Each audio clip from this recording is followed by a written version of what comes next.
interior relationship. So, tingnan po natin yung mga excess. Deep energy circulation sa lung channel. Yan po, balikan po natin yung ating lung channel. Nag-start sa ating chest. And then, bababa siya dun sa dulo ng ating thumb. The lung channel sa an exterior part and an interior part. In the interior part, the channel flows to the large intestine and to the lungs. Partner organ niya yung large intestine. So, yung large intestine channel naman ay nag-start sa dulo ng pintuturo. Ayun po, makikita natin. Then, nag-end siya sa may ilong. Yun po, sa gilid ng ating ilong, large intestine 20. The large intestine channels also has an exterior part and an interior part. Note that the interior channel goes through the lung to enter the large intestine. Kasi magka-partner organ po siya. Through this interior meridian, on which there are no points, energy flows between the lungs and large intestine, always from where there is an excess to where there is an deficiency. Both internal branch, meridian, are in the interior of the body. So pag yung meridian po nasa interior yun ng katawan, And therefore, in the same climate, because of this, the energy that flows from one to other meridian is of the same polarity. So lung yang flows into the large intestine yang. Lung yin flows into large intestine yin. Large intestine yang flows into lung yang, and so on. So yun po yung interconnection niya. So, example po ng lung yin excess. Lung with its yin and yang. So, yun po yung normal level. If the lung yin excess increases and large intestine yin is normal, then through the exterior meridian, lung yin flows into the large intestine. So, ayun po yung yung drawing. Large intestine with its yin and yang. Yin excess in lung manifest is fullness and excessive mucus.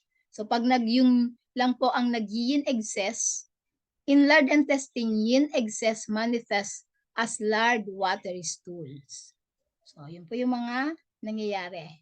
Affected pareho sila dahil partner organ. To treat this imbalance in both the organ, so sabi ng author, I use point lang, lung 5. So sedation point po, with the sedation needle technique. When the sedation point of a meridian is sedated, reduce both yin and yang energies. Nagbabawas ka ng yin and yang energies sa organ by dispersing it to another organ. Dadali mo dun sa kabilang organ.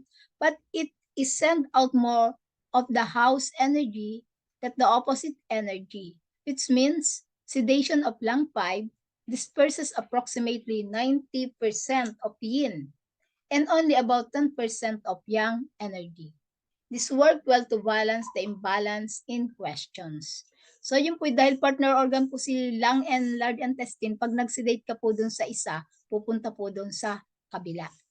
Sedation of lung 5 send out more yin energy, thus mainly reducing lung yin. So, yun, nag-aalis ka ng yin pag sobra yung yin dun sa organ. Now, large intestine has more yin than the lungs. And since they are connected in the interior, it flows automatically into the lungs. Pag nag-sedate ka po dun sa large intestine, pupunta po yun sa lungs. Through the interior meridian, dahil may connection sila sa interior, thus bringing the large intestine yin down to the same level. So, sedation needling technique are explained on page 430. Sedation points and how they work are explained on page 100. Dun po sa another natin. This is direct sedation of lung yin and indirect sedation of large intestine yin.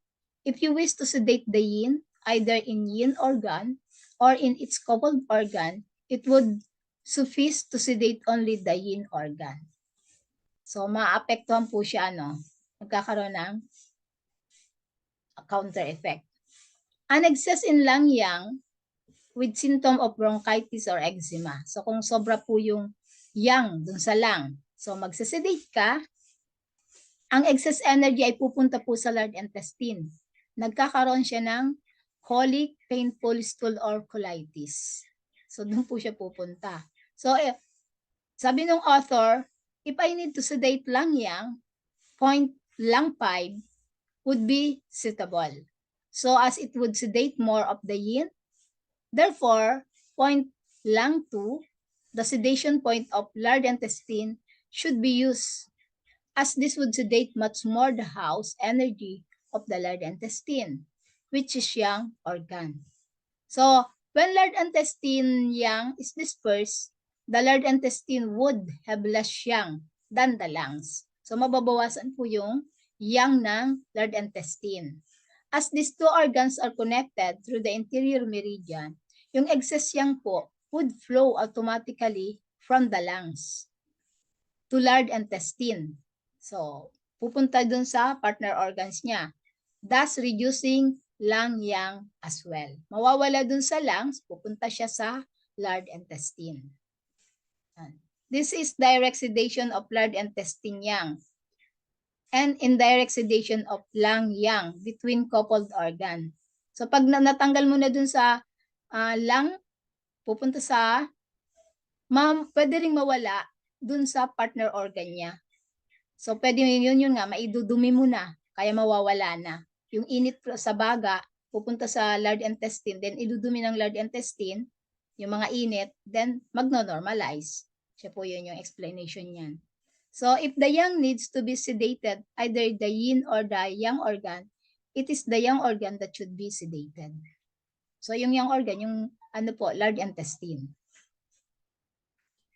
So, it is not necessary that the yang of the yin organ is only sedated over the coupled yang organ. Halimbawa po, mataas yung yang ng lung, ibig sabihin nataas yung init ng lung, pwede mo po itong sedate directly with special needling techniques or bloodletting techniques. Pwede po yung di ba? Yung pinapadugo. Or by using other energy balancing laws. It is the way to achieve the result. To do this, we use the interior relationship between the coupled organ. Pag mag-tonification points, pag yin organ po sa lung 9, itonify mo rin yung yang organs. Itong large intestine 11, partner organ niya eh. Then, heart 9, tonify mo. So, matutonify din yung kanyang yang organ, small intestine 3. Magtutonify ka ng yin organ, pericardium 9. Tonify din po ang triple warmer 3. Spleen 2, stomach 41 sa yang. Liver 8 sa yin, gallbladder 43 sa yang. Kidney 7 sa yin, urinary bladder sa yang. So, ibig sabihin po nun, pag nag-tonify ka dun sa isa, natutonify mo na rin yung partner organ niya. Kahit alin ang gagamitin nyo dyan. Pag nag-sedate, ganun din po nag-sedate ka sa lung 5, pwede rin pong masedate na yung yang organ niya. Kung ang ginamit mo lang 5, masisedate na rin yung large intestine. Pag large intestine 2, pwede na rin pong masedate yung lungs. So, ganun po yung explanation niyan. So, pwede po natin gamitin yung heart 7 sa yin, and sa yang is small intestine 8. Sa yin, liver 2. Sa yang is gallbladder 38. Kidney 1 sa yin. Sa yang is urinary bladder 65. Spleen 5. Yin organ. And yang organ, yung partner organ niya is stomach 45. Pericardium 7. Triple warmer 10. So, pareho po yun. Kahit alin po yung gagamitin nyo ay may effect dun sa kanyang partner organ. Pag nag-sedate kayo dun sa isa, pwede na rin pong masedate yung kabila.